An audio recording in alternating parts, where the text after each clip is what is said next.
inti sih cuman ini doang. Itu tragedi di Trisakti.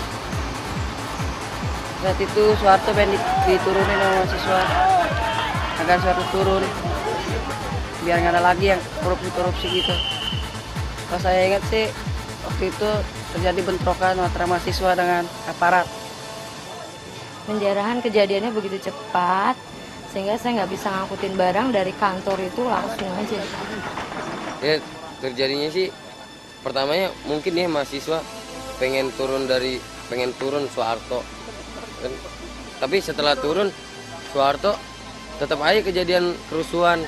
Tapi gara-gara Soeharto juga milih Habibie, soalnya Habibie juga itunya juga kan. Penjarahan terjadi di mana-mana, kemudian aparat yang bertanggung jawab itu tidak ada. Ini kejadiannya bukan main, kata warga sini.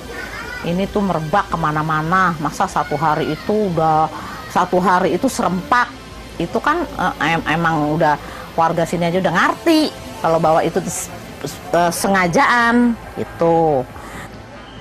Memang nggak mungkin itu dilakukan secara spontan gitu ya.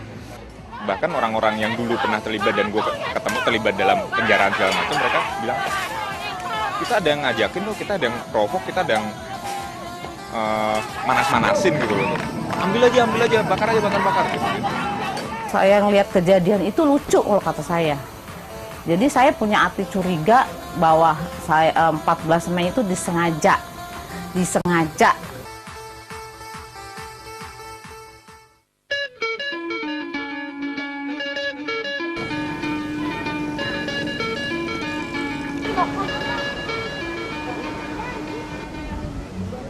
14 Mei tahun 1998, pada waktu itu pagi harinya saya diteleponin oleh bos saya. Maksud dan tujuan suruh saya ini menagih ke Bekasi. Di depan STM Pos saya lihat ada satu kelompok, ciri-cirinya emang ABRI ya. Dia cuman mereka pakai baju preman, sepatu ABRI. Udah, terus saya putar motor saya. Setelah putar, kemudian di belakang ada satu kelompok lagi. Langsung saya di situ sempat panik juga, shock. Lalu motor saya tinggalkan. Setelah itu saya nyelamatin diri, ngabur.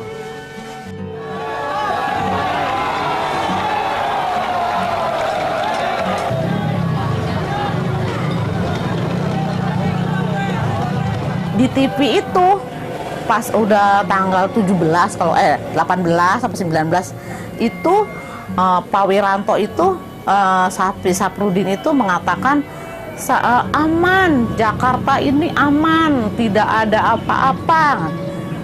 Terus orang-orang pada nonton, mata lu buta itu di supermarket banyak yang mati, aman kata dia. Kerusuhan Mei adalah puncak pertarungan di dalam faksi-faksi militer Indonesia, di mana antar faksi itu mencoba mencari keuntungan politik ketika ada tekanan politik dari civil society untuk menuntut Soeharto turun. Dan tampak sekali di situ pertarungan itu menggunakan legitimasi berupa kehancuran dan kerusuhan massa yang besar. Sebetulnya bagian dari pertarungan politik di dalam tubuh militer memang ada dua bentuk, bahwa mereka melakukan politik destabilisasi dengan mendorong kerusuhan itu di tingkat tertentu, serta tidak berfungsinya sistem kerja negara, sistem kerja aparatus untuk melakukan perlindungan kepada masyarakat. Jadi antara kekacauan yang muncul akibat keterlibatan mereka secara langsung maupun tidak adanya mereka memberi perlindungan adalah bagian dari satu relasi konstruksi sikap politik mereka terhadap pertarungan di dalam intern mereka maupun tekanan publik terhadap tuntutan perubahan politik masa itu.